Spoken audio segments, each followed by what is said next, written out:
Assalamualaikum warahmatullahi wabarakatuh. Perkenalkan, kami dari kelompok 7 yang beranggotakan saya Salsabila Nurlaili bersama teman saya Milda Fadlilah dan Meli Norianasari. Di sini kami ingin mempresentasikan bab 15 yang berjudul menganalisis dan mengonstruksi resensasi teks cerpen. Menganalisis kebahasaan dua resensasi. Resensasi merupakan karangan yang berisi penilaian mutu buku berdasarkan sudut pandang dan argumentasi ilmiah si resensator atau penulis resensasi. 1. Kata atau kelompok adjektiva atau kata sifat. Pada teks resensasi, banyak ditemukan kata sifat yang digunakan untuk menilai buku yang diresensasi, seperti sangat berkualitas, cukup baik, sangat layak, kurang greget, sangat menarik, tidak menarik, sangat bernilai, memuaskan, dan sebagainya. Sebagai contoh kalimat, buku Koala Kumal sangat layak untuk dibeli dan dibaca. Banyak pelajaran dapat kita petik dari Koala Kumal, terutama bagi yang baru saja patah hati. Pada teks tersebut terdapat kata yang digarisbawahi. Kata yang digarisbawahi tersebut merupakan contoh kata adjektiva atau kata sifat. 2. Kata pembanding. Pada teks resensasi juga sering ditemukan kata-kata yang membandingkan persamaan atau perbedaan buku yang diresensasi, seperti berbeda dengan, dibandingkan, daripada, sebagaimana, demikian halnya, seperti halnya, serupa dengan, dan sebagainya. Sebagai contoh kalimat, Koala Kumal sedikit lebih tipis dibandingkan buku sebelumnya. Pada kalimat tersebut terdapat kata yang digarisbawahi. Kata yang digarisbawahi merupakan kata pembanding. Yang ketiga, pernyataan rekomendasi. Pada bagian akhir resensi, biasa ditemukan pernyataan yang menyatakan rekomendasi, yaitu pendapat yang berisi pertimbangan, menguatkan, menganjurkan, atau mengajak pembaca agar segera membaca dan memiliki buku yang diresensi. Contohnya seperti patut dibaca oleh, sungguh menarik untuk dimiliki, benar-benar bermanfaat, berisi nilai yang perlu diteladani, dan sebagainya. Seperti contoh berikut, isi buku ini sangat menghibur dengan alur cerita yang begitu menarik untuk dibaca.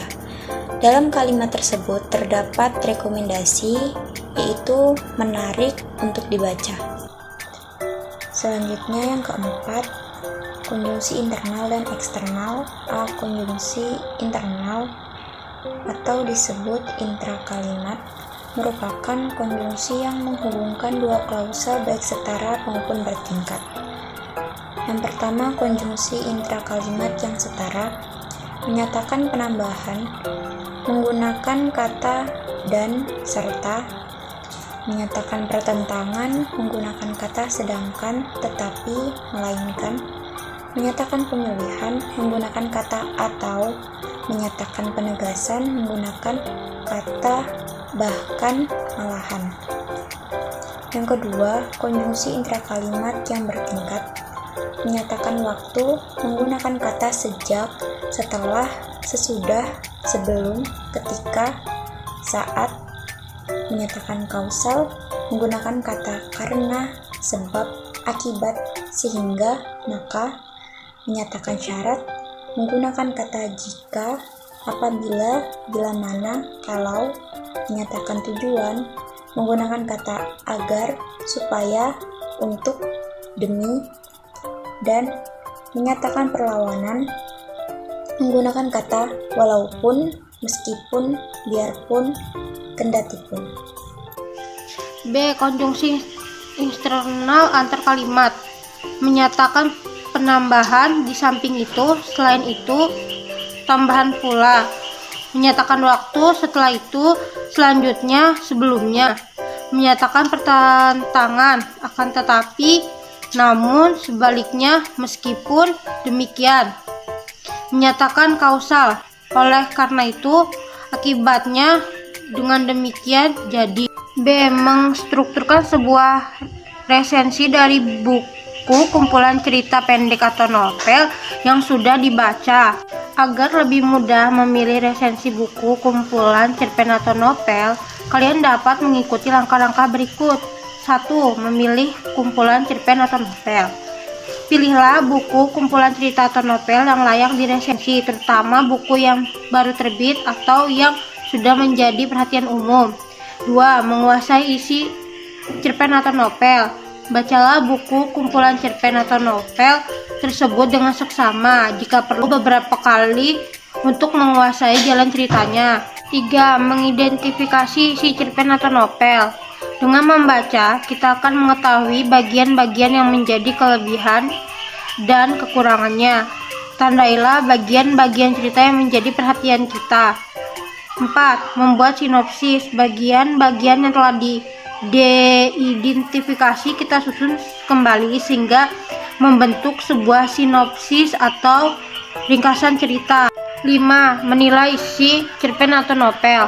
Memberi tanggapan dengan cara menilai bagaimana kualitas cerpen atau novel tersebut, apa kelebihannya, jika ada apa kekurangannya, apa manfaat bagi pembaca.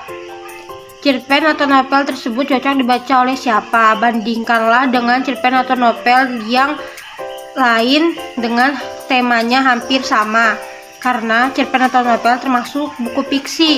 Penilaiannya harus berkaitan dengan unsur intrinsik dan ekstrinsik. 6. Membuat simpulan. Langkah terakhir adalah membuat simpulan dengan memberi saran dan pertimbangan kepada pembaca. Setelah langkah-langkah tersebut dilakukan, kita dapat memulai mengonstruksi resensi kumpulan cerpen atau novel dengan mengikuti sistematika unsur-unsur resensi yang sudah dijelaskan pada bab sebelumnya. Sekian presentasi dari kami.